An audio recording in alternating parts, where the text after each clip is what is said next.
In case 1, the denominator can be factored into a product of distinct linear factors. Okay, so remember, the goal of partial fractions is to start with a single fraction. Okay, we're just going to say generically p of x over q of x, and we're trying to write this single fraction as the sum or difference of individual fractions. Okay, so for this particular case, let's read about it. Okay, it says, suppose that we can factor q of x. Notice q of x is the denominator of the original fraction. So suppose we can factor q of x as follows. Okay, so if you read this, this is how it can be factored. Okay, this is very mathy. But what's going on here, if you look at each of the factors, the things that you're multiplying together, each one is linear. Okay, when you look at this factorization, the highest power of x in each factor is 1. Each of these factors is linear. It has the format mx plus b. Okay, so we are also working under the assumption that no factor is repeated, meaning none of the factors in the factorization of the denominator is the same. Nothing is repeated. Okay, so that's what it means when we're looking at the case of distinct linear factors in the denominator. Okay, so when we do this, when we're trying to come up with the partial fraction decomposition of a fraction like this, this is the recipe you need to follow. Okay, so what's going to happen here is you are going to make separate fractions. If you notice, and they're separate fractions that you're adding together, if you notice, the denominators are the factors of this denominator. So see what I've highlighted in green matches here, and then what I've highlighted in purple matches here. Okay, and then if I come up with another color here, let's go with this. This matches this. Okay, so you're breaking this single fraction up into several fractions that you're either adding or subtracting together. Okay, the denominators of these fractions are coming from the factorization of the denominator of the single fraction. Okay, in the numerator you see these quantities a1, a2, and so on all the way up until an. These guys are just numbers. Okay, so a1, a2, an, okay, and all the a's in between. These guys are just numbers. Okay, this is the recipe for partial fraction decomposition when you're dealing with a single fraction whose denominator is the product of distinct linear factors. Okay, so let's go to example 1 and see how this works. Example 1 says find the partial fraction decomposition for the given rational expression. All right, so we have the fraction 5x minus 3 over x squared minus 2x minus 3. Okay, so we know there are several cases of doing partial fraction decomposition. At the end of the day, when you're doing your homework or you're on an exam, you know, you have to be able to take a fraction and figure out which case it is, because that's going to affect the recipe for applying the partial fraction decomposition. Okay, so let's talk about this and how you would figure out which case this is. Okay, you always want to start with the denominator. Okay, so let me back up. You want to make sure, okay, remember when we talked about cases 1 through 4, these cases are applied only when the degree of the numerator is less than the degree of the denominator. Okay, that's what's going on here. The numerator is degree 1. That is less than the degree of the denominator, which is degree 2. Okay, so it's going to be either case 1, case 2, case 3, case 4. Remember, if it's the opposite, where the numerator has a larger degree, you would have to begin by doing long division. Okay, but that's not what we're dealing with here. Okay, so if it's one of the 4 cases, you want to focus on the denominator to figure out which one it is. Okay, so what we're going to do is I'm going to go out to the side here. Okay, the denominator here is not factored.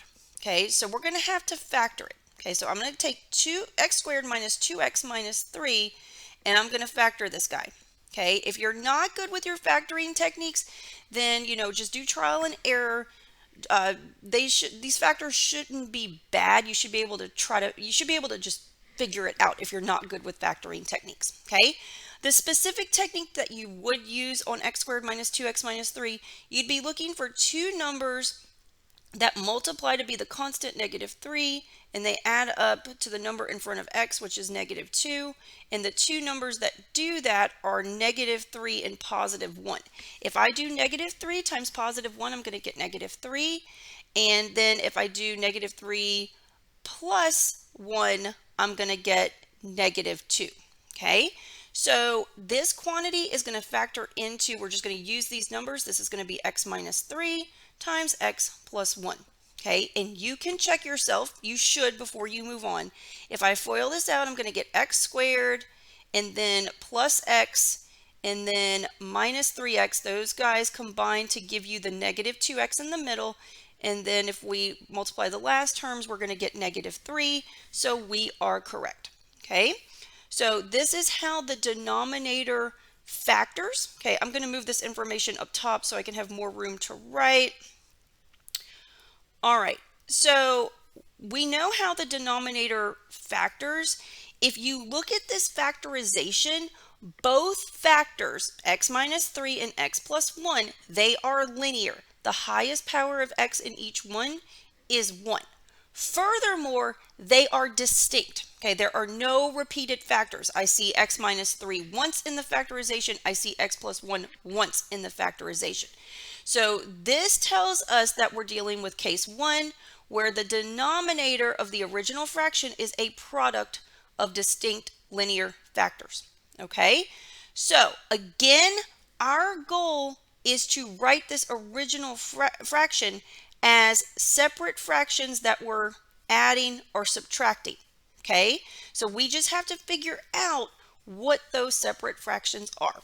Okay, so this is what we're going to do next. Okay, I'm going to go down here and I'm going to write the original fraction. I'm starting with 5x minus 3 over x squared minus 2x minus 3. Okay, this is the same thing as if we leave the numerator alone, we just factored the denominator into x minus 3 times x plus 1. Okay, so that's the same thing. Now we can follow the recipe for partial fraction decomposition. Okay, the way this is going to break down is we're going to have individual fractions that we're adding together. The denominators are coming from the factorization of the denominator. Okay, so that means that we're going to have one fraction over the first factor, x minus 3, and then we're adding another fraction. Its denominator is going to be the other factor, x plus 1. Okay, what goes in the top? Well, if you follow the recipe, it's just numbers. Okay, so you can kind of think of it this way. Okay, when I look at this first fraction, the denominator is x minus 3. That x minus 3 is linear. The highest power of x is 1, so this is degree 1. So you're going to go down a degree for the numerator. Okay, just a number is degree 0 because there's no x. Okay, you also need a number in the second fraction, but for the same reason, the denominator is linear. It's degree 1, x plus 1, that's degree 1. So you need to go down a degree. You need to go degree 0, that's just a number. You want to use a different number, okay? So we're going to use a and b because the numerators are not necessarily equal, okay? So we have to plan on them not being the same, okay? You don't want to use a and a. We're going to use a and some other number, okay? So this is the setup, okay? So what this is telling us, okay, this is going to be the format. Let me highlight this here. This is what the partial fraction decomposition is going to look like, okay?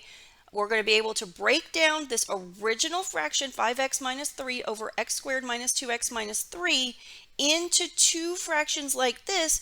We just have to figure out what the numbers a and b have to be, and then we will be done. Okay, this is how we're going to do this, okay? The setup is probably the hardest part, okay? Now we're going to talk about how you would solve for the A and the B, okay? So I'm going to rewrite everything, and I'm going to give myself some room. I'm going to start with the factored denominator here. Okay, so I'm going to write 5x minus 3 over x minus 3 times x plus 1. Okay, this has to equal a over x minus 3 plus b over x plus 1. Okay, now the fractions are kind of yucky, so we're going to get rid of them. Okay, the way to do that, if I start on the left side of the equation, I am going to multiply by x minus 3 times x plus 1. Then we will have that quantity in the top. It will cancel with the 1 in the bottom. But then since I multiplied the left side of the equation by x minus 3 times x plus 1, I have to do it to the right side. Okay, if I do it to the right side, that means everything is going to get multiplied by x minus 3 times x plus 1. Okay, so it's going to look like this. Let me move this to the middle. Okay, so I'm multiplying this first term by x minus 3 times x plus 1, and I'm going to do it to the other term. Everything has to get multiplied by this quantity, okay, to keep your equation balanced. Okay, now we're going to clean it up. Let's see what happens. Okay, so if we go back to the first term, like I said, we have an x minus 3 times x plus 1 in the top and the bottom. They cancel, leaving us with 5x minus 3. Okay, then when we move to the next piece, okay, what we're going to see is that there's an x minus 3 in the bottom. It cancels with 1 in the top. So we are left with the quantity a times the quantity x plus 1. X plus 1 has to be in parentheses because a is being multiplied by that entire quantity. Okay, then we're going to keep our plus sign in the middle, and we're going to simplify the right part here. We can see that the x plus 1 in the top is going to cancel with the 1 in the bottom. So we're going to be left with b times the entire quantity x minus 3. Okay, you need the parentheses there for correct distribution. Okay, the fractions are gone. Okay, so like I said, we're on a quest to solve for a and b. Okay, what do you do from here? Okay, well, your gut might say, let me distribute. Okay, and that is correct. We're going to leave the left side alone. On the right, I'm going to distribute the a. So I'm going to get a times x plus a. I'm going to keep the plus sign in the middle, and then I'm going to distribute the b. Okay, so I'm going to get plus bx minus 3b. Okay, now what? Well, if you notice on the right, 2 of the terms contain an x. They are like terms. And then 2 of the terms are just numbers. Okay, so they are like terms. I'm going to combine like terms. So we're going to get that 5x minus 3 is equal to, let's combine the x terms. So you just need to add the numbers in front. This is going to be a plus b times x. Okay, if you don't see that, okay, let's do it this way. Maybe this is clearer.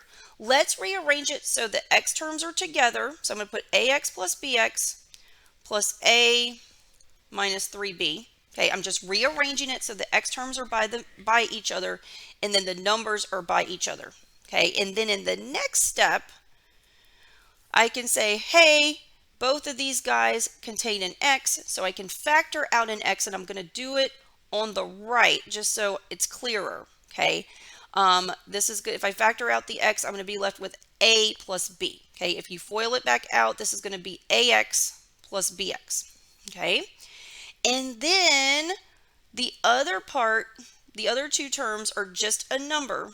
Okay, the parentheses are not necessary here, but I am gonna put parentheses to kind of group them together. Okay, this doesn't change anything. You're really distributing a positive 1. This is plus a minus 3b. Okay, so you're probably like, why is she doing this? Okay, well, at this point, we know the quantity on the right has to equal 5x minus 3. So we can go ahead and say, hey, the number in front of x, which is 5 on the left, has to match the number in front of x on the right. So we can conclude that 5 is equal to a plus b. Okay, so the a and the b that we're looking for has to abide by this condition. If you add them up, you need to get 5. Okay, and then in a similar way, okay, the number, just the number, okay, the minus 3 part has to equal a minus 3b. Okay, so negative 3 needs to be equal to negative a, or sorry, let me back up. The purple pieces need to be equal to each other. So negative 3 needs to equal positive a minus 3b. Okay, this creates a system of equations that we can solve. Okay, so when you're solving a system of equations, you've probably done this before. You've always learned that you can solve by graphing, which we're not going to do.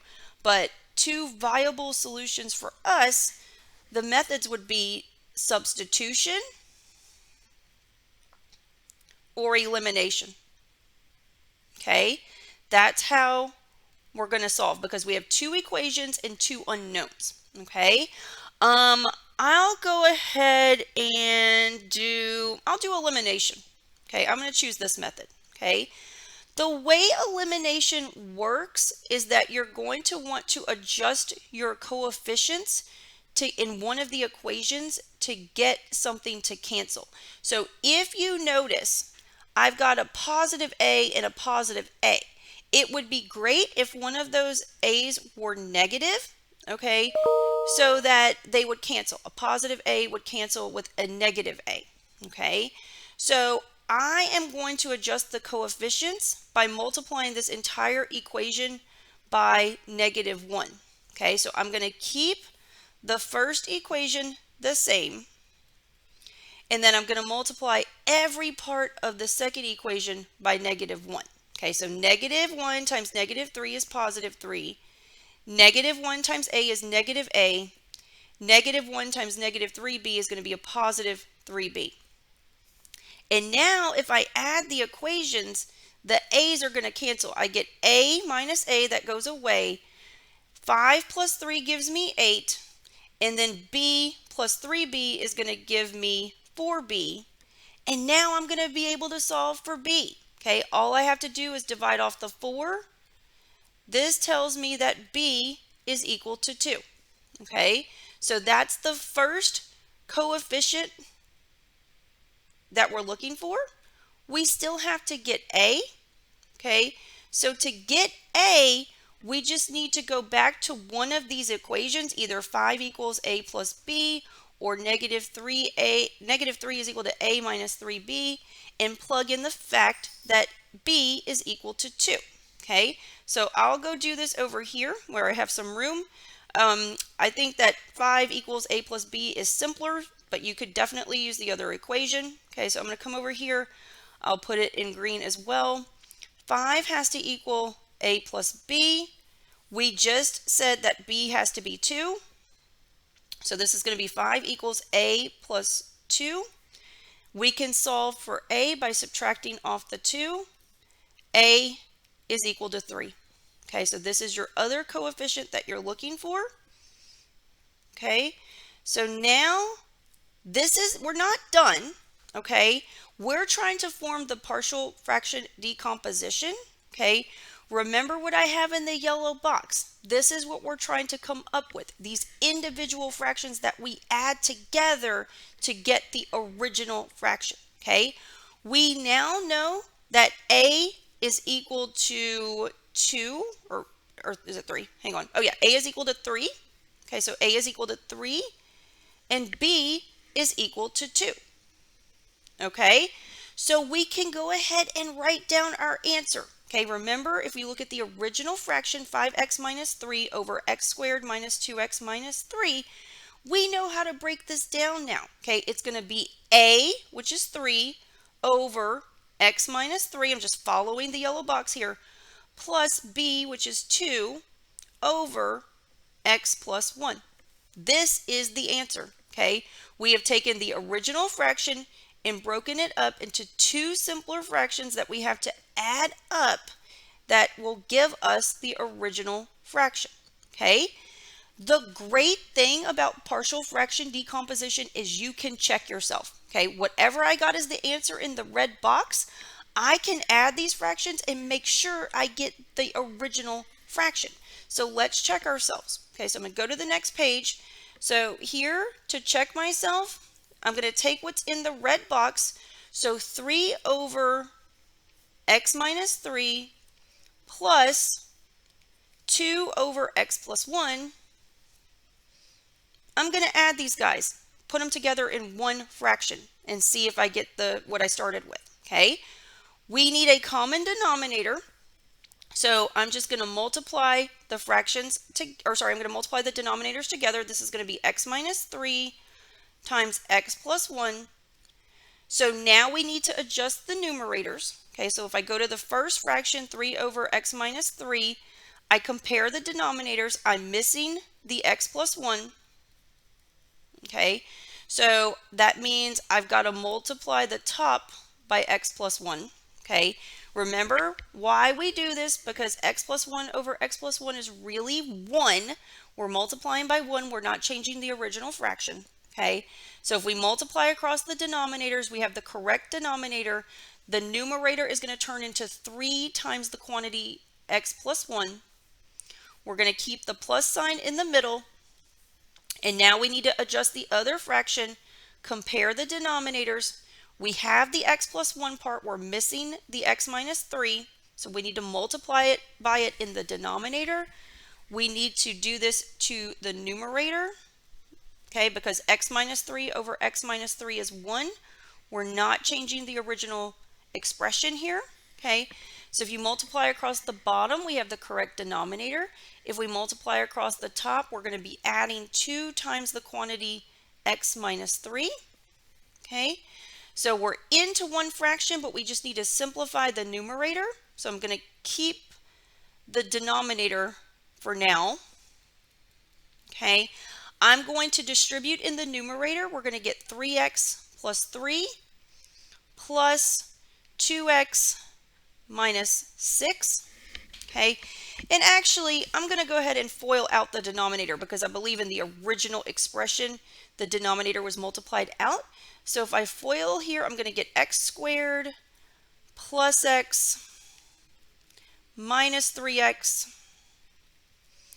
minus 3. Okay, now we can combine like terms. In the numerator, I can combine the terms with x's. So 3x plus 2x is going to give me 5x. And then if I do 3 minus 6, that's going to give me a negative 3. So that's going to be the numerator. And now I combine like terms in the denominator. Nothing else can be paired with the x squared.